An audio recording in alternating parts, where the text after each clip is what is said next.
Ayan, gustong magpagupit si Mr. Ako daw magugupit, guys. Sige. Akin na, patingin. Yang ano. Ayan. Razor ang aming gamit. I-clip mo na. Okay. Makita ko mamaya, guys, ang outcome. Ganyan, ha. Mahaba. Let go mo nga muna para makita ko. Ayan, ganito kahaba, guys. Ako daw maggupit nito, guys. O, sige. Wala akong experience, ha. Magtitiwala siya sa akin, o. Oh.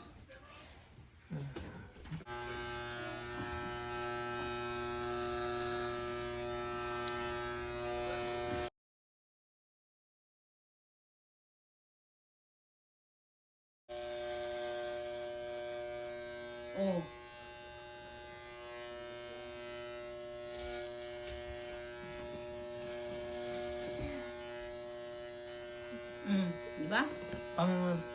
Pang-guide mo yung supply. Yeah, I Wala know. na hindi lalagpas. Diyan mo na sa baba. Yan. Hindi kasi ganun. Isang street lang, hindi pa ganun. Pag ganun. Okay. Finish. Nilalahat mo na agad eh. Paakyat, ganun. Hirap pag gupit pag tinuturuan ka. Ayos.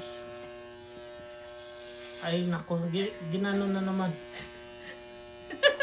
No, you could do that part. Yeah! It's you fine. could do sideways. Sideways. Kasi mas mahirap pag ganun matahaba pa eh. When you Umpisan mo muna dito, wag mo na isagad ha. Kasi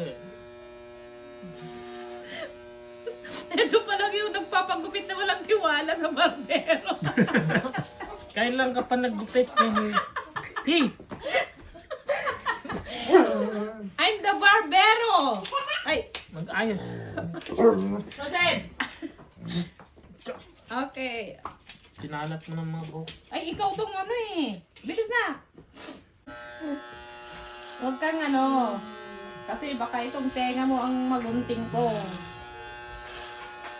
Hawakan mo ng suklay. Hindi ba pantay? Hindi ba pantay yun? Ay naku.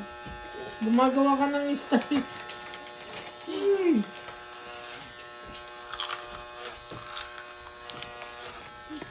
Oo.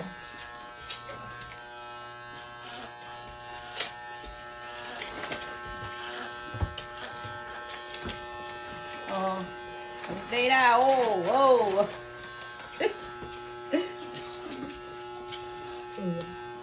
Ang itsura ko na. Oh, ganda.